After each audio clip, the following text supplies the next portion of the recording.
ഉത്സവത്തിൻ്റെ ഉദ്ഘാടനം, വൈകിപ്പോയ ഉദ്ഘാടനം ഞാൻ നിർവഹിക്കുന്നു.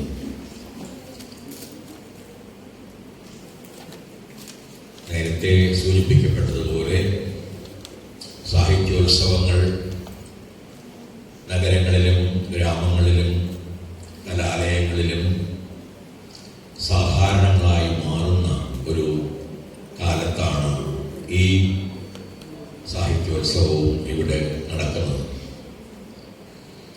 അത്തരത്തിലുള്ള സാഹിത്യോത്സവങ്ങളുടെ ആത്യന്തികമായ സന്ദേശം സാഹിത്യവും സമൂഹവുമായുള്ള വേർപിരിക്കാനാകാത്ത ബന്ധവും സാഹിത്യത്തിന് മാത്രം കഴിയുന്ന രീതിയിലുള്ള സംവേദനത്തിൻ്റെ സാധ്യതകളെക്കുറിച്ചുള്ള അന്വേഷണവും ആണ് എന്ന് അത്തരത്തിലുള്ള ഉത്സവങ്ങളിൽ പങ്കെടുക്കുകയോ ചിലതെല്ലാം സംഘടിപ്പിക്കുകയോ ചെയ്യുമ്പോഴൊക്കെ എനിക്ക് അനുഭവപ്പെട്ടിട്ടുണ്ട്. ശ്രീകൃഷ്ണ കോളേജിൽ പതിറ്റാണ്ടുകൾക്ക് ശേഷമാണ് ഞാൻ വരുന്നത് എന്ന് എനിക്ക് തോന്നുന്നു. ഞാൻ ഡൽഹിയിൽ പോകുന്നതിന് മുമ്പ് ആണ് 1989-ലോ 90-ലോ ആണ് അവസാനമായി ഇവിടെ വരികയും ഒരു കോളേജ് യൂണിയന്റെ ഉദ്ഘാടനമോ സമാപനമോ എനിക്ക് ഓർമ്മയില്ല നിർവഹിക്കുകയും ചെയ്യുന്നത്. അതേസമയം വളരെ ദീർഘകാലത്തെ ബന്ധം ഈ കോളേജുമായി എനിക്കുണ്ട്. ഇവിടുത്തെ ഒരുപാട് പൂർവ്വ വിദ്യാർത്ഥികളുമായുള്ള ബന്ധമുണ്ട്. ഇവിടെ അധ്യാപകരായിരുന്ന ആളുകളുമായുള്ള ബന്ധമുണ്ട്. അങ്ങനെ വളരെ ആഴത്തിൽ മാനസികമായി ആത്മീയമായി ബന്ധമുള്ള ഒരു കലാലയത്തിലാണ് ഞാൻ നിൽക്കുന്നത് എന്നത് എന്നെ കൂടുതൽ സന്തോഷവാനാക്കുന്നുണ്ട്. ഞാൻ അതിദീർഘമായൊരു പ്രഭാഷണത്തിൽ ഏർപ്പെടുന്നില്ല. കവിതയെക്കുറിച്ചുള്ള ചില വളരെ അടിസ്ഥാനപരമായ എന്നെനിക്ക് തോന്നുന്ന കാര്യങ്ങൾ പറയാൻ മാത്രമാണ് ഞാൻ എൻ്റെ ചുരുങ്ങിയ സമയം ഉപയോഗിക്കാൻ ആഗ്രഹിക്കുന്നത്. ഒരു ചെറിയ കവിത വായിച്ചുകൊണ്ട് ആ കവിതയെ തന്നെ, ആ കവിതയിലുള്ള ആശയങ്ങളെ ഒന്ന് വിടർത്തിക്കാട്ടാനുള്ള ശ്രമമാണ് ഞാൻ നടത്താൻ ഉദ്ദേശിക്കുന്നത്. എല്ലാ കാലത്തും ഞാൻ കരുതി പോന്നിട്ടുള്ളത് കവികൾ, ഒരുപക്ഷെ എഴുത്തുകാർ മുഴുവൻ തന്നെ ഒരു സവിശേഷ ഗോത്രത്തിൽപ്പെട്ട ആളുകളാണ് എന്നാണ്. ആദ്യകാലത്ത് ഒരുപക്ഷെ അക്ഷരം പോലും കണ്ടുപിടിക്കപ്പെട്ടിട്ടില്ലാത്ത കാലത്ത് വാമൊഴിയിലൂടെ സംസാരിച്ച ആദിവാസികളായ കവികൾ മുതൽ ഇന്ന് കവിതയുടെ ഏറ്റവും പുതിയ വഴികൾ അന്വേഷിക്കുന്ന യുവാക്കളും യുവതികളുമൊക്കെയായ എഴുത്തുകാർ വരെ ആത്യന്തികമായി അന്വേഷിക്കുന്നത്, ആത്യന്തികമായി സൃഷ്ടിക്കാൻ ശ്രമിക്കുന്നത് നീതി ബോധത്തിൻ്റെയും ലാവണ്യബോധത്തിൻ്റെയും ഒരു അപൂർവ സമന്വയമാണ് എന്ന് എനിക്കെപ്പോഴും തോന്നിയിട്ടുണ്ട്. ആ ആശയം സൂചിപ്പിക്കുന്ന ഗോത്രം എന്ന ചെറിയ രചന വായിച്ചുകൊണ്ട് ഞാൻ എൻ്റെ വിഷയത്തിലേക്ക്, അഥവാ ആ കവിതയുടെ തന്നെ വിശദീകരണത്തിലേക്ക് കടക്കാം. മെക്സിക്കോവിലെ ഗോത്രം എന്ന കവിതയാണ്. മെക്സിക്കോവിലെ ആസ്തക് ഗോത്രക്കാർ പൂമ്പാറ്റകൾ മരിച്ചവരുടെ ആത്മാക്കളാണെന്ന് വിശ്വസിക്കുന്നു. ഈ ആസ്തക് എന്ന് പറയുന്നത് നിങ്ങൾ ചിലർക്കെങ്കിലും അറിയുന്നുണ്ടാവും, സൂര്യനെ ആരാധിക്കുന്ന ഒരു വംശമാണ്. ഒക്ടാവിയോ പാസിന്റെ വളരെ പ്രശസ്തമായൊരു കവിതയുണ്ട്, സൂര്യശില. അത് കടമേട്ട രാമകൃഷ്ണൻ മലയാളത്തിൽ വിവർത്തനം ചെയ്തിട്ടുണ്ട്, സൺസ്റ്റോൺ എന്ന ഇംഗ്ലീഷിൽ പേരുള്ള കവിത. ആ സൂര്യാരാധകരായ ഗോത്രം, ആ ഗോത്രത്തിന്റെ പേരാണ് ആസ്തക് എന്നത്. മെക്സിക്കോയിൽ ഉള്ള ആസ്തക് ഗോത്രക്കാർ. മെക്സിക്കോവിലെ ആസ്തക് ഗോത്രക്കാർ പൂമ്പാറ്റകൾ മരിച്ചവരുടെ ആത്മാക്കളാണെന്ന് വിശ്വസിക്കുന്നു. യുദ്ധങ്ങളിൽ കൊല്ലപ്പെട്ട യുവാക്കൾ മുതൽ പ്രസവത്തിൽ മരിച്ച അമ്മമാർ വരെ എൻ്റെ ഗോത്രക്കാർ കരുതുന്നത് രാഷ്ട്രങ്ങളുടെ അതിർത്തികൾ വരച്ചിരിക്കുന്നത് അതിർത്തി യുദ്ധങ്ങളിൽ ചാവേറുകളായവരുടെ ചോരയും അവരുടെ അമ്മമാരുടെ കണ്ണീരും കൊണ്ടാണ് എന്നാണ്. ദൈവത്തിന് ജാതിയോ മതമോ വർണ്ണമോ വംശമോ ലിംഗമോ ഇല്ലെന്ന്. ഞങ്ങളുടെ രാജ്യത്തിൻ്റെ അതിർത്തി ആകാശമാണ്. അവിടെ രാജാക്കളോ പ്രജകളോ ഇല്ല. എല്ലാവർക്കും എല്ലാ ഭാഷയും അറിയാം. കാക്കകൾ മലയാളം പറയും പോലെ തന്നെ മരംകൊത്തികൾ സ്പാനിഷും പറയും. ഇവിടെ ആർക്കും ആരെയും അന്യോന്യ സമ്മതത്തോടെ പ്രണയിക്കാം. പുല്ലിന് പുഴുവിനെ, കുരുവിക്ക് നിലാവിനെ, ഗന്ധർവന് മനുഷ്യനെ, ഓർമ്മയ്ക്ക് സ്വപ്നത്തെ. എല്ലാ വാതിലുകളും തുറന്നു കിടക്കുന്നു. പൂച്ചകൾക്കും മനുഷ്യർക്കും വാൽനക്ഷത്രങ്ങൾക്കുമായി. ഭൂതം, വർത്തമാനം, ഭാവി ഇവ തമ്മിൽ ഒരു വിഭജനവുമില്ല. വ്യാകരണം അവയ്ക്ക് കാവൽ നിൽക്കുന്നില്ല. ഞങ്ങളിൽ ഒരാൾ മരിച്ചാൽ ചടങ്ങ് ലളിതമാണ്. പകരം മറ്റൊരാൾ ഗോത്രത്തിൽ പിറക്കും വരെ ഞങ്ങൾ ഇല പൊഴിച്ചുകൊണ്ടിരിക്കും. പിന്നെ പെട്ടെന്ന് ഒരു മണി പോലും അടിക്കാതെ വസന്തം വരും. ഞങ്ങൾ ഭൂമിയിലെ ഏറ്റവും പഴയ ഗോത്രമാണ്, ഏറ്റവും ചെറിയതും. ഒരു തത്തയുടെ ചിറകിലുള്ള അക്ഷരമാണ് ഞങ്ങളുടെ ഗോത്രചിഹ്നം. തത്തകളും അക്ഷരങ്ങളും നിലനിൽക്കുവോളം ഞങ്ങളും ഉണ്ടാവും എന്നാണ് ഞങ്ങളുടെ വിശ്വാസം. 5 പേർ ഒന്നിച്ചുകൂടി ചിരിക്കുന്നിടത്തെല്ലാം അവനിൽ ഒരാളായി ഞങ്ങളിൽ ഒരാൾ ഉണ്ടാകും. 5 പേർ ഒന്നിച്ചുകൂടി ചിരിക്കുന്നിടത്തെല്ലാം അവരിൽ ഒരാളായി ഞങ്ങളിൽ ഒരാളുണ്ടാവും. ഒരാൾ ഒറ്റയ്ക്ക് കരയുന്നിടത്ത്, ഒരാൾ ഒറ്റയ്ക്ക് കരയുന്നിടത്ത്. കവിത എങ്ങനെയാണ്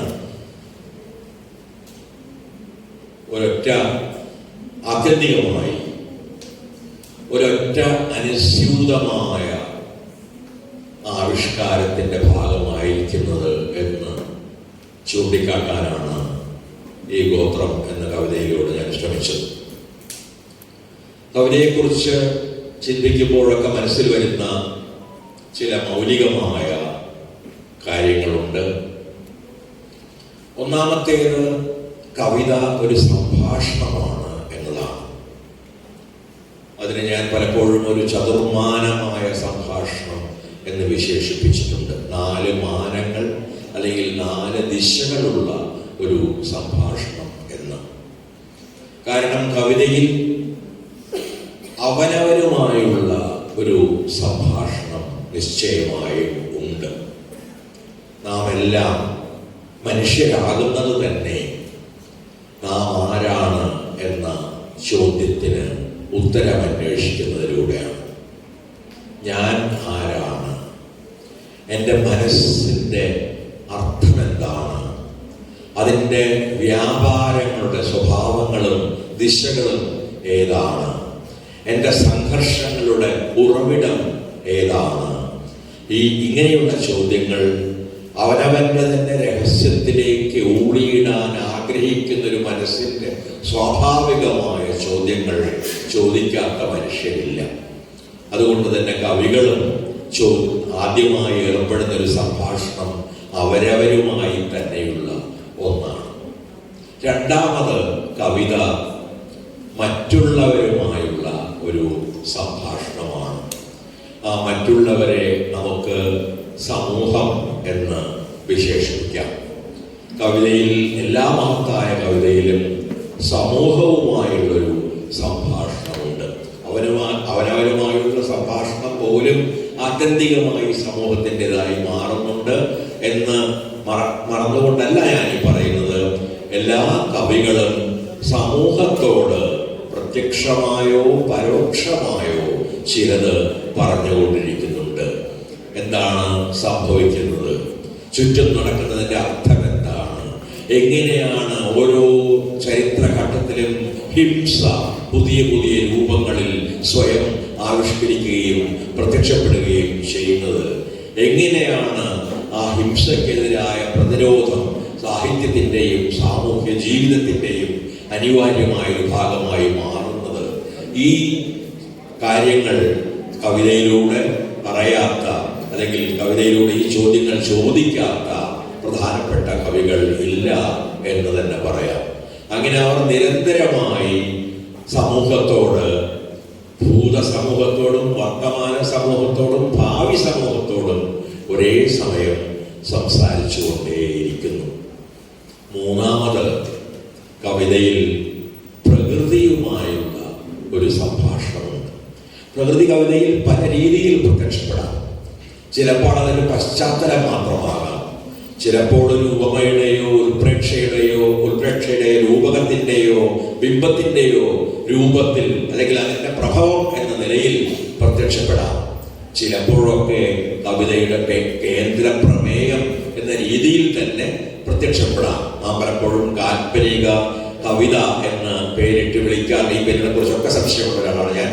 കാൽപ്പനിക കവിത എന്ന് പേരിട്ട് വിളിക്കുന്ന കവിതയിൽ പ്രകൃതി ഒരു പ്രധാന പ്രമേയമാണ്. ഇംഗ്ലീഷ് പഠിക്കുന്ന കുട്ടികൾക്കറിയാം വേഡ്സ്വർത്തിനെ കുറിച്ചോ ഷെല്ലിയെ കുറിച്ചോ കീറ്റ്സിനെ കുറിച്ചോ ഒക്കെ സംസാരിക്കുമ്പോൾ നാം പറയും അവർ കാൽപ്പനിക കവികളാകുന്നത് ഒന്ന് പ്രേമം പോലുള്ള അടിസ്ഥാനപരമായ വികാരങ്ങളെ അവർ പ്രമേയങ്ങളാക്കുന്നതുകൊണ്ടും, മറ്റൊന്ന് അവരുടെ കവിതയിൽ പ്രകൃതി ഒരു നിത്യഹരിത സാന്നിധ്യമാകുന്നത് കൊണ്ടും ആണ് എന്ന്. അപ്പോൾ ഒരു പശ്ചാത്തലം എന്ന നിലയിലോ, ഒരു സന്ദർഭം എന്ന നിലയിലോ, ഒരു പ്രമേയം എന്ന നിലയിലോ പ്രകൃതി കവിതയിൽ പല രീതികളിൽ നിരന്തരമായി കടന്നു വരികയും പല അവതാരങ്ങളും കൈക്കൊള്ളുകയും ചെയ്യുന്നു. നാലാമത്, കവിതയൊരു സംഭാഷണമുണ്ടെങ്കിൽ അത് പ്രപഞ്ചവുമായുള്ള സംഭാഷണമാണ്. തീർച്ചയായും പ്രകൃതി എന്ന വാക്ക് പ്രപഞ്ചത്തെ ഒഴിച്ചു നിർത്തുന്ന ഒരു വാക്കല്ല എന്ന് എനിക്കറിയാം. പക്ഷെ പ്രപഞ്ചം എന്ന് പറയുമ്പോൾ അതിനേക്കാൾ അപാരമായ, അതിനേക്കാൾ വിശാലമായ, അതിനേക്കാൾ അനന്തമായ ഒന്നിനെയാണ് ഞാൻ ഉദ്ദേശിക്കുന്നത്. കാരണം എല്ലാ കവികളും സംസാരിക്കുന്നത് മനുഷ്യരോട് മാത്രമല്ല, സസ്യങ്ങളോട്, മൃഗങ്ങളോട്, പക്ഷികളോട്, ആകാശത്തോട്, ചന്ദ്രനോട്, സൂര്യനോട്, നക്ഷത്രങ്ങളോട്, അഥവാ അനേകം നക്ഷത്രയൂഥങ്ങൾ ഉൾപ്പെട്ട ഈ മഹാപ്രപഞ്ചത്തോട് മുഴുവൻ തന്നെയാണ്. ഈ സംഭാഷണങ്ങളൊന്നും പരസ്പര വിരുദ്ധമല്ല, അവ പരസ്പരം പൂരിപ്പിക്കുന്നു. ഞാൻ എന്നോട് തന്നെ സംസാരിക്കുമ്പോൾ ഞാൻ നിങ്ങളോട് സംസാരിക്കുന്നു. ഞാൻ നിങ്ങളോട് സംസാരിക്കുമ്പോൾ ആ സംസാരത്തിൽ പ്രകൃതി കടന്നു വരുന്നു. ഞാൻ പ്രകൃതിയെക്കുറിച്ച് സംസാരിക്കുമ്പോൾ ആ സംസാരം ആത്യന്തികമായി ഈ പ്രപഞ്ചത്തിന്റെ തന്നെ സൂക്ഷ്മങ്ങളായ രഹസ്യങ്ങളെ കുറിച്ചുള്ള അന്വേഷണങ്ങളോ സംഭാഷണങ്ങളോ ആയി മാറുന്നു. അപ്പോൾ കവിതയിൽ ആത്യന്തികമായി ഒരുപക്ഷെ ഈ 4 സംഭാഷണങ്ങളും സന്നിഹിതമാണ്. അത് ഒരു കവിതയിൽ തന്നെ ആകണമെന്നില്ല. ഒരു കവിയുടെ മുഴുവൻ കവിത ചിലപ്പോൾ നമുക്ക് എടുക്കേണ്ടി വന്നേക്കാം. നമ്മൾ പാബ്ലോ നെരൂദയെ പോലുള്ളൊരു വലിയ കവി എടുക്കുകയാണെങ്കിൽ അദ്ദേഹം സ്പർശിക്കാത്ത വിഷയങ്ങളില്ല. അദ്ദേഹത്തിന്റെ സ്തുതിഗീതങ്ങളിൽ അദ്ദേഹം ഉപ്പ് മുതൽ സമുദ്രം വരെയുള്ള എല്ലാ കാര്യങ്ങളെയും തന്റെ സ്തോത്രങ്ങൾക്ക് വിഷയമാക്കുന്നുണ്ട്. അദ്ദേഹം സമൂഹത്തിലെ നേരിടുന്ന സംഘർഷങ്ങളെ കുറിച്ച്, സമൂഹത്തിന്റെ നിരന്തരമായ അപജയത്തെക്കുറിച്ച്, അതിനെ അതിജീവിക്കാനുള്ള സാധ്യതകളെ കുറിച്ച് സംസാരിക്കുന്നുണ്ട്.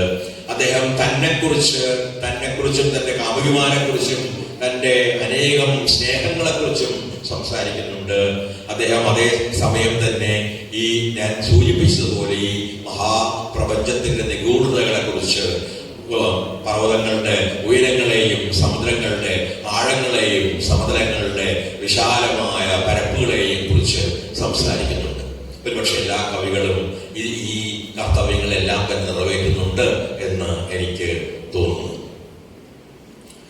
ഒപ്പം തന്നെ അനുഭവത്തിൽ നിന്ന് എനിക്ക് തോന്നിയിട്ടുള്ള മറ്റൊരു കാര്യം, പലപ്പോഴും നാം കവിതയെ കാണുന്ന രീതിയിൽ ചില അപാകതകളോ അപൂർണതകളോ ഉണ്ട് എന്നതാണ്. കാരണം കവിത ആത്യന്തികമായി എല്ലാത്തരം ദ്വന്ദ്വങ്ങളെയും അല്ലെങ്കിൽ വൈരുദ്ധ്യങ്ങളെയും മറികടക്കുകയും ഈ ദ്വന്ദ്വങ്ങളെ സമന്വയിക്കുകയും ചെയ്യുന്ന ഒരു സാഹിത്യ രൂപമാണ് കവിത. ഒരു സമന്വയ കല എന്ന പേരിൽ ഞാൻ ദീർഘമായി അതിനെക്കുറിച്ച് എഴുതുക തന്നെ ചെയ്തിട്ടുണ്ട്. കവിതയെ മനസ്സിലാക്കാൻ നമുക്ക് പലപ്പോഴും ആ തരത്തിലുള്ള ദ്വന്ദ്വങ്ങളെ, ബൈനറികളെ ഉപയോഗിക്കേണ്ടി വന്നു എന്ന് വരാം. രൂപം, ഭാവം, പാരമ്പര്യം, ആധുനികത, പ്രതിജ്ഞാബദ്ധമായ കവിത, പ്രതിജ്ഞാബദ്ധമല്ലാത്ത കവിത, സമകാലികമായ കവിത, സാർവകാലികമായ കവിത, താൽക്കാലികമായ കവിത, എല്ലാ കാലത്തേക്കുമുള്ള അനന്തമായ കവിത, ഇങ്ങനെയുള്ള വിഭജനങ്ങളിലൂടെയാണ് നാം പൊതുവെ കവിതയെ മനസ്സിലാക്കുകയും കവിത മനസ്സിലാക്കാൻ മറ്റുള്ളവരെ പഠിപ്പിക്കുകയും ചെയ്തു പോന്നിട്ടുള്ളത്. ഞാനും അത് ചെയ്തിട്ടുണ്ട്. അധ്യാപകൻ എന്ന നിലയിലും വിമർശകൻ എന്ന നിലയിലും ഒക്കെ എൻ്റെ ചിന്തകളിലും എൻ്റെ എഴുത്തുകളിലുമൊക്കെ ആ തരത്തിലുള്ള വിഭജനങ്ങൾ പലപ്പോഴും കടന്നു വന്നിട്ടുണ്ടാകാം. കാരണം ഈ ബൈനറികളെ, ദ്വന്ദ്ങ്ങൾ ഒഴിവാക്കിക്കൊണ്ട് മനുഷ്യഭാഷയ്ക്ക് സംസാരിക്കുക പ്രയാസമാണ്. എന്നാൽ കവിത ഒരു സമഗ്രാനുഭവം എന്ന നിലയിൽ ഈ ദ്വന്ദ്ങ്ങളെ എല്ലാം അതിജീവിക്കുകയും അവയെ ഒരൊറ്റ സാമഗ്രിയിലേക്ക്, സമഗ്രതയിലേക്ക്, സാകല്യത്തിലേക്ക് സമന്വയിക്കുകയും ചെയ്യുന്നു എന്ന് കവിത അനുഭവിച്ച ആർക്കും തന്നെ അനായാസമായി പറയാൻ, സ്വാനുഭവം വെച്ചുകൊണ്ട് തന്നെ പറയാൻ കഴിയും എന്ന് ഞാൻ കരുതുന്നു. ഈ ദ്വന്ദ്ങ്ങളെ വിശദമായി പരിശോധിക്കാനൊന്നും ഞാൻ സമയമെടുക്കുന്നില്ല. ഞാൻ അല്പം അത് വിടർത്തി ഒന്ന് കാണിക്കാൻ ശ്രമിക്കാം. ഉദാഹരണത്തിന് നാം എപ്പോഴും സംസാരിച്ചു കൊണ്ടിരിക്കുന്ന ദ്വന്ദ്ങ്ങളിൽ ഒന്ന് പാരമ്പര്യവും ആധുനികതയും എന്നതാണ്. കവിത ഞാൻ ആദ്യമേ തന്നെ സൂചിപ്പിച്ചു ഒരു അനുസ്യൂതിയാണ് എന്ന്. കാളിദാസന്റെയോ വാൽമീകിയുടെയോ ഹോമറുടെയോ കവിതയും ഇന്ന് എഴുതുന്ന ഒരു 17 or 18 വയസ്സുള്ളൊരു ചെറുപ്പക്കാരന്റെ അല്ലെങ്കിൽ ചെറുപ്പക്കാരിയുടെ കവിതയും ആത്യന്തികമായി ഒരൊറ്റ നീണ്ടുപോരുന്ന, നിരന്തരമായി വരികൾ കൂട്ടിച്ചേർക്കപ്പെടുന്ന കവിതയുടെ തന്നെ അംശങ്ങളാണ് എന്ന് ആ കവിതകളുടെ നൈരന്തര്യം അനുഭവിച്ച ആർക്കും തന്നെ വളരെ വേഗം ബോധ്യമാകും എന്ന് ഞാൻ കരുതുന്നു.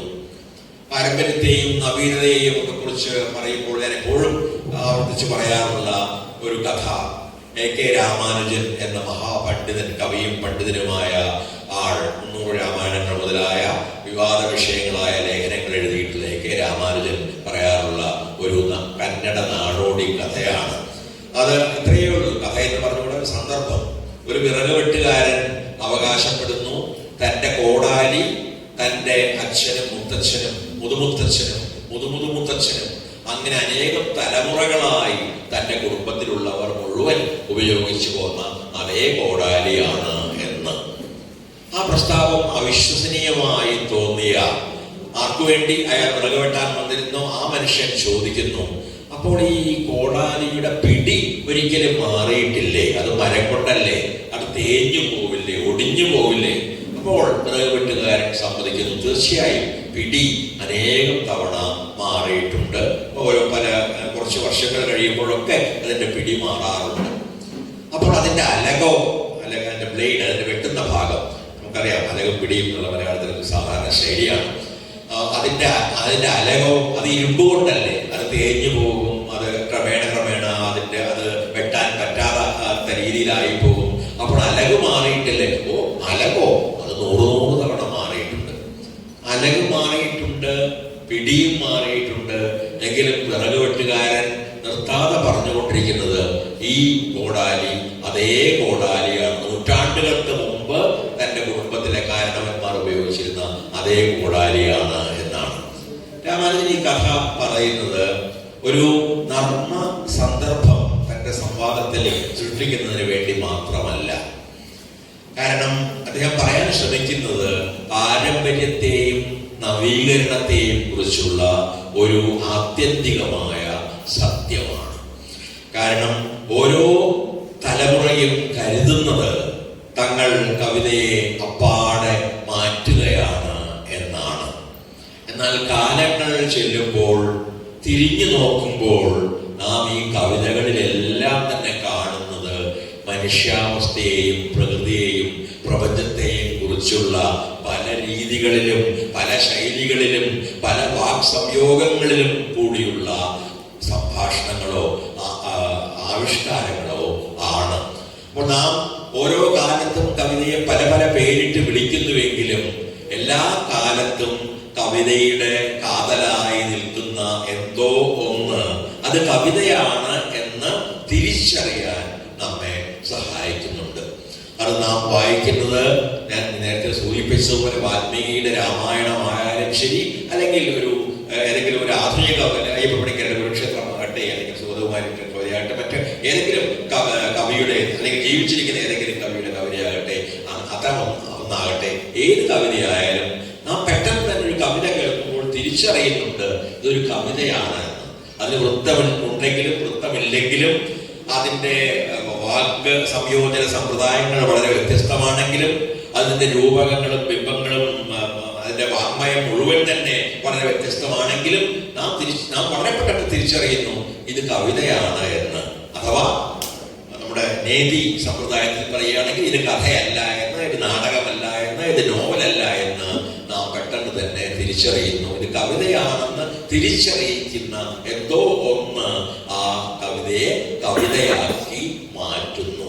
ആ അനുസ്യൂതിയെയാണ്, ആ തുടർച്ചയെ ആണ് രാമാനുജൻ ഈ കഥയിലൂടെ, കൊടാലിയുടെ കഥയിലൂടെ പറയാൻ ശ്രമിച്ചത്. പഴയകാലത്തെ കവികളും സംസാരം നിർത്തിയിട്ടില്ല. അവർ നമ്മോട് ഇന്നും സംസാരിച്ചു കൊണ്ടേയിരിക്കുന്നു. വാൽമീകി നമ്മോട് രാമന്റെ ദുഃഖത്തെക്കുറിച്ചും സീതയുടെ ദുഃഖത്തെക്കുറിച്ചും ഒരേ സമയം പറഞ്ഞുകൊണ്ടേയിരിക്കുന്നു. അത് മനുഷ്യരുടെ മുഴുവൻ സങ്കടമായി മാറുന്നത് വരെ. ഭ്രഷ്ടയാക്കപ്പെട്ട ഒരു സീതയുടെ സങ്കടം എല്ലാ സ്ത്രീയുടെയും സങ്കടം ആയി മാറുന്നത് വരെ, അഥവാ സീതയെ ഭ്രഷ്ടയാക്കേണ്ടി വന്ന രാമന്റെ സങ്കടം എല്ലാ പുരുഷന്മാരുടെയും സങ്കടമായി മാറുന്നത് വരെ. അല്ലെങ്കിൽ മഹാഭാരതത്തിന്റെ അവസാനത്തിൽ കൈയുയർത്തി നീതിക്ക് വേണ്ടി നിലവിളിക്കുന്ന, മൂല്യങ്ങൾക്ക് വേണ്ടി നിലവിളിക്കുന്ന വ്യാസൻ, അല്ലെങ്കിൽ ഒരു വ്യാസനായാലും അനേകം വ്യാസരായാലും അതേക്കുറിച്ചുള്ള തർക്കങ്ങളിലേക്ക് ഞാൻ കടക്കുന്നില്ല. ആ മഹാഭാരതം രചിച്ച ആൾ അല്ലെങ്കിൽ ആ കവി ആരായാലും അദ്ദേഹം കൈ ഉയർത്തി നിലവിളിക്കുന്നുണ്ട്. നിങ്ങൾക്കറിയാം, മഹാഭാരതം അവസാനിക്കുന്നത് ഒരു യുദ്ധം ജയിച്ചതിന്റെ ആഹ്ലാദത്തിലല്ല, ഭയങ്കരമായ സങ്കടത്തിലാണ്. പാണ്ഡവർ ജയിച്ചു വന്ന പാണ്ഡവർ കാണുന്നത് തങ്ങളുടെ മുന്നിൽ ചിതറിക്കിടക്കുന്ന യുവാക്കളുടെയും യുവതികളുടെയും ജഡങ്ങൾ, മൃഗങ്ങളുടെ ജഡങ്ങൾ, വൃക്ഷങ്ങളുടെയും സസ്യങ്ങളുടെയും ജഡങ്ങൾ, ഒഴുകുന്ന രക്തപ്പുഴകൾ ആണ്. അതിന് മുന്നിൽ നിന്നുകൊണ്ട് ആഹ്ലാദത്തോടെ തങ്ങളുടെ വിജയത്തെക്കുറിച്ച് സംസാരിക്കാൻ ഒരു മനുഷ്യനും കഴിയുകയില്ല. ഇതിനു വേണ്ടിയാണോ നാം ഈ യുദ്ധം ചെയ്തത് എന്ന ചോദ്യമാണ് ആത്യന്തികമായി പാണ്ഡവർ ഉന്നയിക്കുന്ന, മഹാഭാരതം തന്നെ ഉന്നയിക്കുന്ന ചോദ്യം. യുദ്ധങ്ങളുടെ വ്യർത്ഥത, യുദ്ധത്തിന് വേണ്ടി അനേകം നൂറുകണക്കിന് പേജുകൾ ചിലവാക്കിയ ശേഷം നാം എത്തിച്ചേരുന്ന, അല്ലെങ്കിൽ കവി എത്തിച്ചേരുന്ന, അല്ലെങ്കിൽ വായനക്കാർ എത്തിച്ചേരേണ്ട നിഗമനം എന്തുമാത്രം വ്യർത്ഥമായിരുന്നു ഈ യുദ്ധം.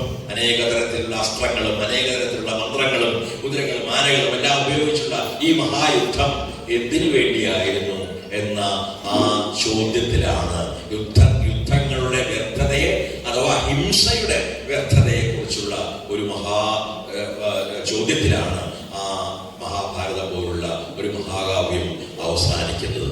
ഈ ചോദ്യം വാൽമീകി വ്യാസനുമല്ല, ലോകത്തുള്ള എല്ലാ കവികളും അതാത് കാലത്തെ ഹിംസയെ നോക്കി ചോദിക്കാത്ത ഒരു മനുഷ്യനും ലോകത്തുണ്ടായിട്ടുണ്ട് എന്ന് ഞാൻ കരുതുന്നില്ല. ഏതെങ്കിലും ഒരു സന്ദർഭത്തിൽ സങ്കടത്തിന്റെ, സംഘർഷത്തിന്റെ, വേദനയുടെ ഏതെങ്കിലും ഒരു സന്ദർഭത്തിൽ ഈ ചോദ്യം, ഞാൻ തുടരണമോ വേണ്ടയോ, ഞാൻ ജീവിച്ചിരിക്കേണ്ടതുണ്ടോ, അഥവാ എൻ്റെ ജീവിതം അവസാനിപ്പിക്കണമോ എന്ന് ചോദിക്കാത്ത മനുഷ്യർ ഉണ്ടായിട്ടില്ല. അതുകൊണ്ട് ഈ ഹാംലെറ്റിന്റെ to be or not to be എന്ന ചോദ്യം എല്ലാ കാലത്തെയും ചോദ്യമായി മാറുന്നു. അല്ലെങ്കിൽ പഴയ കാലത്തെ 14-ാം നൂറ്റാണ്ടിലോ മറ്റോ ജീവിച്ചിരുന്ന കബീറിനെ പോലുള്ള ഒരു കവി ഇന്ന് എന്നോട് സംസാരിക്കുന്നു. മൃഗീയ വിദ്വേഷം പടരുകയും ആ വിദ്വേഷം സമൂഹത്തിന്റെ വേരുകൾ വരെ ചെന്നെത്തുകയും ചെയ്യുന്ന ഒരു കാലത്ത്, ഇന്ത്യയുടെ പഴയ വിഭജനത്തെക്കാൾ ആഴമേറിയ ഒരു വിഭജനം ഓരോ മനസ്സിലും സംഭവിച്ചുകൊണ്ടിരിക്കുന്ന അതിഭീഷണമായ ഒരു കാലത്ത് കബീർ എന്നോട് ചോദിക്കുന്നു, എന്തിനാണ് നിങ്ങൾ കാശിയിലേക്ക് നോക്കി നമസ്കരിക്കുന്നത്? എന്തിനാണ് നിങ്ങൾ മെക്കയിലേക്ക് നോക്കി നിസ്കരിക്കുന്നത്? കാരണം നിങ്ങൾ പറയുന്നു ദൈവം എല്ലായിടത്തും ഉണ്ട് എന്ന്. അപ്പോൾ മുസ്ലിം, ഹിന്ദു മുതലായ വ്യത്യാസങ്ങളെ പൂർണ്ണമായും മറികടക്കുന്ന ഒരു ദർശനം കബീറിൽ മാത്രമല്ല നാം കാണുന്നത്. ഞാൻ അതിലേക്ക് പോകുന്നില്ല, അതിൻ്റെ ഒരു പ്രധാന വിഷയമാണ്. കബീറിലോ തുക്കാറാമിലോ അല്ലെങ്കിൽ തമിഴിലെ ശൈവ കവികളിലോ കന്നഡ ശൈവ കവികളിലോ പല വൈഷ്ണവ കവികളിലോ അല്ലെങ്കിൽ സൂഫി കവികളിലോ ഒക്കെ തന്നെ നമുക്ക് കാണാൻ കഴിയുന്നു. പുള്ളേഷായുടെ കവിതകളിൽ അല്ലെങ്കിൽ ഷാ അബ്ദുൽ ലത്തീഫിന്റെ കവിതകളിൽ ഒക്കെ നാം അനുഭവിക്കുന്നത് ഈ രീതിയിൽ മതങ്ങൾക്ക് അതീതമായ മനുഷ്യരുടെ മുഴുവൻ ഐക്യത്തെക്കുറിച്ചുള്ള അഗാധമായൊരു ജീവിത വീക്ഷണം, അഥവാ ഒരു അഗാധമായ ഉൾക്കാഴ്ച ആണ്. മനുഷ്യർ യാദൃച്ഛികമായി പല ജാതികളിലോ പല വർണ്ണങ്ങളിലോ പല മതങ്ങളിലോ ജനിച്ചു പോകുന്നു.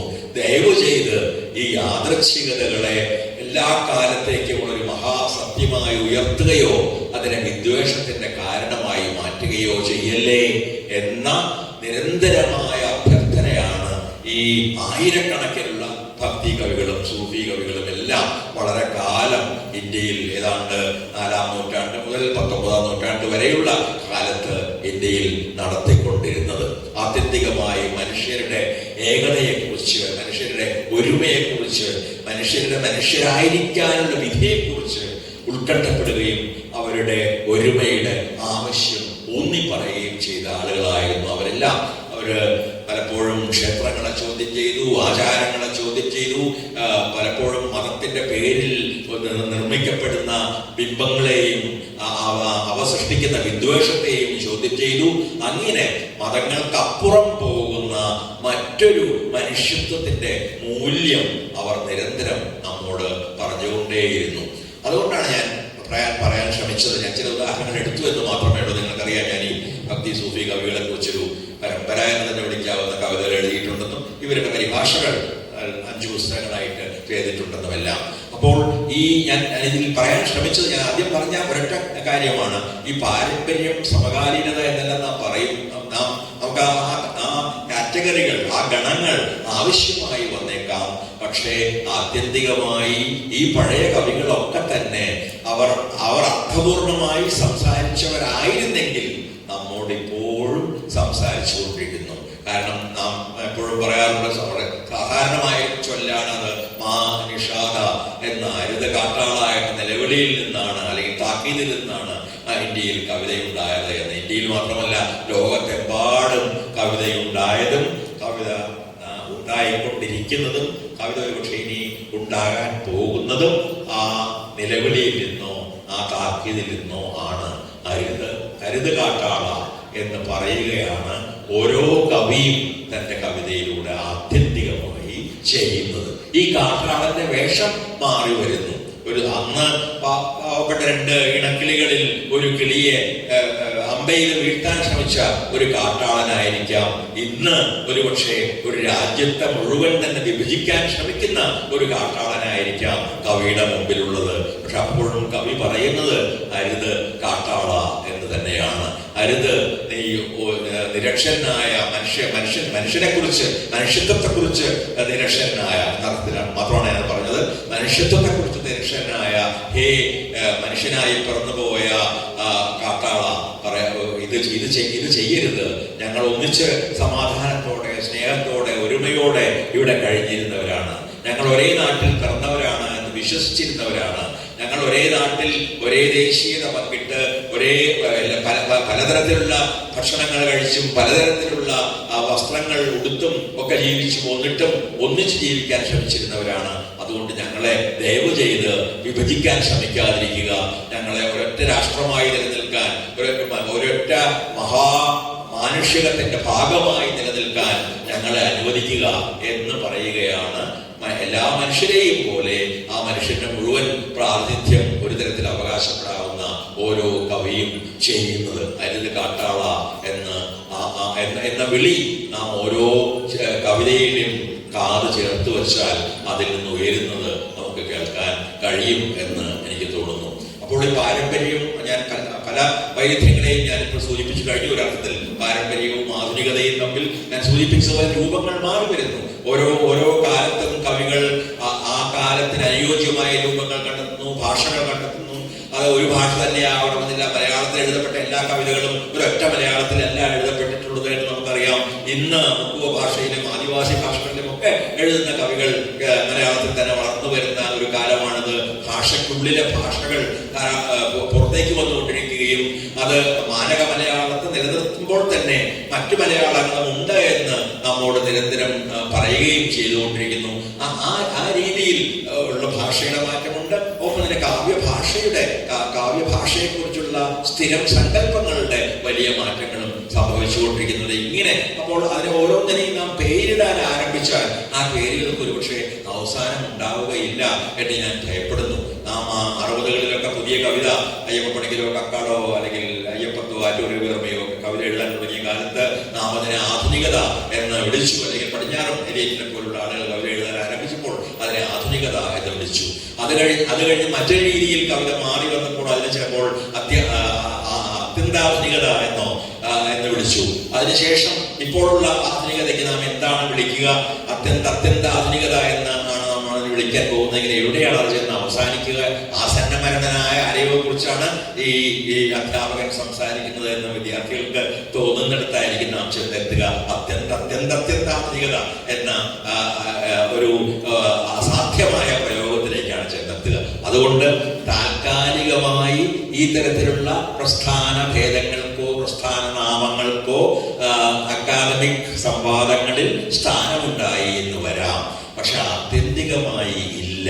എനിക്ക് കബീർ ആധുനികനാണ്, എനിക്ക് വാൽമീകി ആധുനികനാണ്, എനിക്ക് ഹോമർ ആധുനികനാണ്, എന്റെ മുമ്പുണ്ടായിരുന്ന കവികൾ എനിക്ക് ഇടശ്ശേരിയും വൈലോപ്പിള്ളിയും കുഞ്ഞിരാമൻ നായരും കുമാരനാശാനും ആധുനികനാണ്. 100 വർഷം കഴിഞ്ഞിട്ടും നമ്മോട് ഓരോ ദിവസവും നമ്മോട് കരുണയെക്കുറിച്ചും മൈത്രിയെക്കുറിച്ചും മുദിതത്തെക്കുറിച്ചും ഉപേക്ഷയെക്കുറിച്ചും അഹിംസയെക്കുറിച്ചും പ്രേമത്തെക്കുറിച്ചും പ്രേമത്തിന്റെ ഒരു അനശ്വരമായ അനന്തമായ മാനങ്ങളെക്കുറിച്ചും സംസാരിച്ചുകൊണ്ടിരിക്കുന്ന ആശാൻ എന്നെ സംബന്ധിച്ച് എന്റെ സമകാലീനാണ്, എന്നോട് സംസാരിക്കുന്ന ഒരു കവിയാണ്.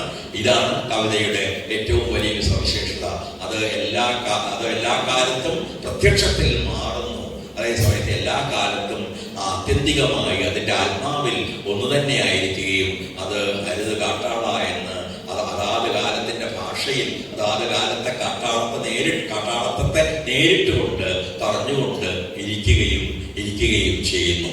അപ്പോൾ അതുകൊണ്ട് തന്നെ മറ്റ് ദ്വന്ദ്ങ്ങളിലേക്ക് ഞാൻ കടക്കുന്നില്ല. സമകാലികവും സാർവകാലികവും, അതായത് പഴയ ഏതെങ്കിലും വിഷയത്തെക്കുറിച്ച് എഴുതിയാൽ അത് സാർവകാലികമാകുമെന്നും ഇന്നത്തെ ഒരു വിഷയത്തെക്കുറിച്ച് എഴുതിയാൽ അത് ഇന്നത്തേത് മാത്രമാകുമെന്നും നമുക്ക് പറയുക സാധ്യമല്ല.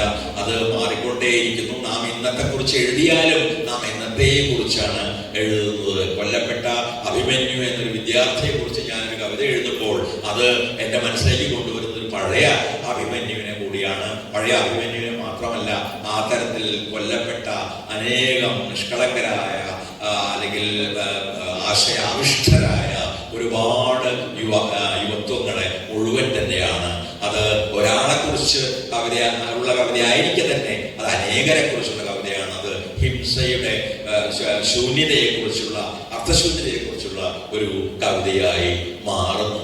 അതുകൊണ്ട് നമ്മുടെ പ്രമേയം സമകാലികമായാലും സാർവകാലികം എന്ന് നാം കരുതുന്നതായാലും ആത്യന്തികമായി ആ കവിത നമ്മോട് സംസാരിക്കുന്നുണ്ടെങ്കിൽ നമ്മുടെ അസ്തിത്വത്തെക്കുറിച്ച്, നമ്മുടെ ധർമ്മസങ്കടങ്ങളെക്കുറിച്ച്, നമ്മുടെ ഉദ്യുക്തതകളെക്കുറിച്ച്, നമ്മുടെ ജീവിതത്തിന്റെ വിഷാദങ്ങളെയും സ്വപ്നങ്ങളെയും കുറിച്ച് നമ്മോട് സംസാരിക്കുന്നുണ്ടെങ്കിൽ ആ കവിത എല്ലാ കാലത്തോടും സംസാരിക്കുന്ന കവിത തന്നെയായിരിക്കും. ഇതുപോലെ തന്നെയാണ് ഞാൻ ഇതുകൂടി പറഞ്ഞ് നിർത്തിയേക്കാം. വ്യക്തിയും ഇത് എത്ര മണിക്കൂറുകൾ പറയാവുന്ന വിഷയമാണ്. വ്യക്തിയും സമൂഹവും മറ്റൊരു പ്രധാനപ്പെട്ട, ഞാൻ ഈ 2-3 ഏറ്റവും പ്രധാനപ്പെട്ട ദ്വന്ദ്ങ്ങളെ കുറിച്ച് മാത്രം പറയാണ്, ചുരുക്കി പറയുകയാണ്. വ്യക്തിയും സമൂഹവും, വ്യക്തിനിഷ്ഠമായ കവിത, സമൂഹനിഷ്ഠമായ കവിത എന്നും നാം കവിതയെ പലപ്പോഴും വിഭജിക്കാറുണ്ട്. വാസ്തവത്തിൽ അങ്ങനെ ഒരു വ്യക്തിയുണ്ടോ? സമൂഹത്തിൽ നിന്നും തികച്ചും ഭിന്നനായ ഒരു വ്യക്തി, ഒരു ദണ്ഡഗോപുരത്തിൽ ഇരുന്ന് എഴുതുന്ന കവി പോലും ഭാഷ ഉപയോഗിക്കാൻ തുടങ്ങുന്ന ആ നിമിഷം സമൂഹത്തിലേക്ക് കടന്നു കഴിഞ്ഞു. കാരണം ഭാഷയിലേക്ക് കാലെടുത്ത് വെക്കുന്ന ഓരോരുത്തരും ആത്യന്തികമായി സമൂഹത്തിലേക്ക് തന്നെയാണ് കാലെടുത്ത് വെക്കുന്നത്. അതിനുള്ള കാരണം ആ ഭാഷയെ സൃഷ്ടിച്ചത് ആ ആളല്ല.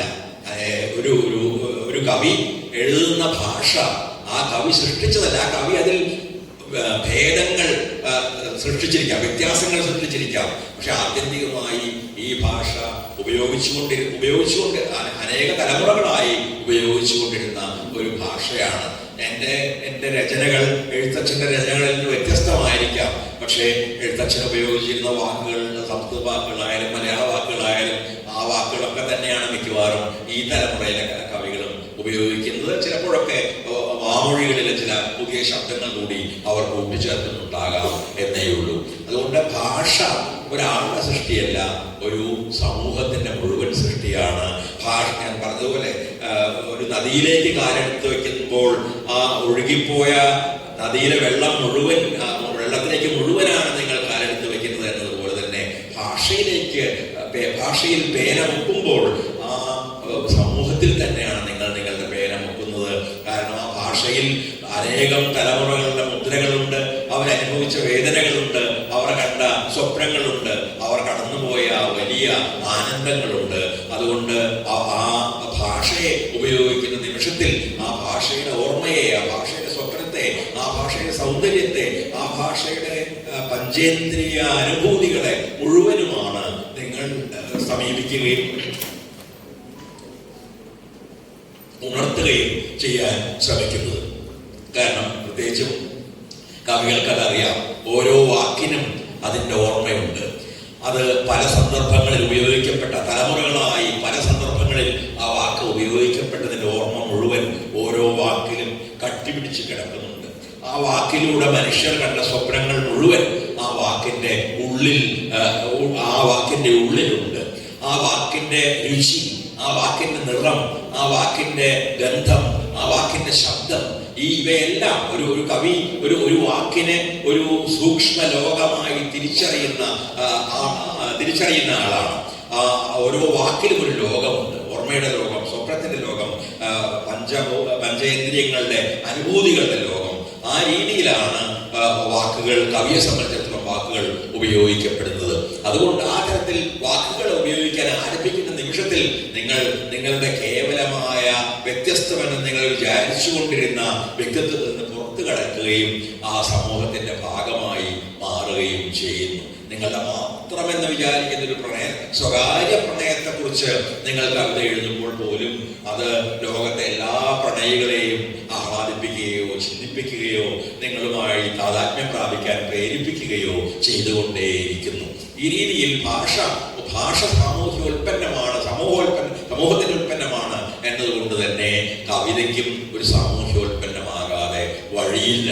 അത് പ്രത്യക്ഷത്തിൽ പ്രതിജ്ഞാബദ്ധമായാലും പ്രതിജ്ഞാബദ്ധമല്ലെങ്കിലും ആത്യന്തികമായി അതിൽ പ്രകൃതിയുടെയും സമൂഹത്തിന്റെയും തലമുറകളുടെയും ചരിത്രത്തിന്റെയും മുദ്രകൾ അറിഞ്ഞോ അറിയാതെയോ പതിഞ്ഞു കിടപ്പുണ്ട് എന്നതാണ് സത്യം. എന്നാൽ ശരിയാണ്, ചില കാലങ്ങളിൽ ഈ വ്യക്തിനിഷ്ഠതയെക്കാളേറെ സാമൂഹ്യനിഷ്ഠത അല്ലെങ്കിൽ സമൂഹത്തിന്റെ ദുരിതങ്ങൾ, സംഘർഷങ്ങൾ കൂടുതലായി മുന്നോട്ടേക്ക് വന്നു എന്ന് പറയാം. ഇംഗ്ലീഷിൽ ഫോർഗ്രൗണ്ട് എന്നൊരു വാക്കുണ്ട്. അത് ബാക്ക്ഗ്രൗണ്ട്, ഫോർഗ്രൗണ്ട്, പിന്നിൽ നിന്ന് മുന്നിലേക്ക് വരാം. സമൂഹത്തിന്റെ വേദനകൾ മുന്നിലേക്ക് വരാം. അത് പ്രത്യേകിച്ച് നമ്മുടേതുപോലെ ഇന്ന് നാം ജീവിച്ചു പോകുന്നവരെ പലരും ഞാനിതിനെ രാഷ്ട്രീയ പ്രഭാഷണമാക്കാൻ ആഗ്രഹിക്കാത്തതുകൊണ്ടാണ് അത്തരം പ്രശ്നങ്ങളിക്കാരൻ ലോകം മുഴുവൻ രാഷ്ട്രീയ പ്രശ്നം നടത്തി ഡൽഹിയിൽ നടത്തി വരുന്ന ഒരാളാണ് ഞാൻ. അതുകൊണ്ട് പക്ഷേ ഇന്ന് സ്വാഭാവികമായും ഇന്ന് എഴുതുന്നൊരു കവി അയാൾ അല്ലെങ്കിൽ അവൾ തന്നോട് തന്നെ ആത്മാർത്ഥത ഉള്ള ഒരാളാണെങ്കിൽ, സത്യസന്ധതയുള്ള ഒരാളാണെങ്കിൽ ആ കവിയുടെ കവിതയിൽ തീർച്ചയായും നിങ്ങൾക്ക് ഇന്നത്തെ സമൂഹത്തിന്റെ വേദനയുടെ അനുരണനങ്ങൾ കേൾക്കാൻ കഴിയും, അതിന്റെ ആക്രമണങ്ങൾ കേൾക്കാൻ കഴിയും, അതിന്റെ ഭീഷണങ്ങളായ സംഘർഷങ്ങൾ കേൾക്കാൻ കഴിയും, വിദ്വേഷത്തിന് എതിരായി ഉയരുന്ന കവിയുടെ ശബ്ദം കേൾക്കാൻ കഴിയും. നിങ്ങൾക്ക് അതിൽ ഗാന്ധിയെ അടിച്ചമർത്താൻ ശ്രമിക്കുന്ന ഒരു ഗോഡ്സെയുടെ ക്രൂരത അനുഭവിക്കാൻ കഴിയും. നിങ്ങൾക്ക് മനുഷ്യരുടെ മൈത്രിയെ അടിച്ചമർത്താൻ ശ്രമിക്കുന്ന മതവിദ്വേഷത്തിന്റെ നിഷ്ഠുരത അനുഭവിക്കാൻ കഴിയും. ആ രീതിയിൽ ഇന്ന് സമൂഹം അതിഭീഷണമായ പ്രതിസന്ധികളിലൂടെ കടന്നു പോകുന്ന ഇന്നത്തെ പോലുള്ളൊരു നമ്മുടെ രണ്ടു തരത്തിൽ സമൂഹം ഒരു വലിയ ഭീഷണി നേരിടുന്ന കാലത്താണ് നാം. ഒന്ന്, ഇന്ത്യയിൽ മാത്രമല്ല ലോകത്തെ എമ്പാടും തന്നെയുള്ള വലതുപക്ഷത്തിന്റെ മുന്നേറ്റം, അതിലൂടെ സമഗ്രാധിപത്യത്തിന്റെ കടന്നുവരവ്, ഫാഷിസത്തിന്റെ പല പുതിയ രൂപങ്ങളിലുള്ള അവതാരങ്ങൾ, ഇതിലൂടെ ലോകം മുഴുവൻ കടന്നു പോകുന്നത് നാം കാണുന്നു. ഒപ്പം തന്നെ മനുഷ്യവംശം കാലാവസ്ഥാ വ്യതിയാനത്തിന്റെ മഹാഭീഷണിയെ നേരിടുകയും വംശാവസാനത്തെ കുറിച്ചുള്ള ഉത്കണ്ഠകൾ ശാസ്ത്രത്തിൽ പോലും പ്രകടിപ്പിക്കാൻ ആരംഭിക്കുകയും ചെയ്യുന്നു.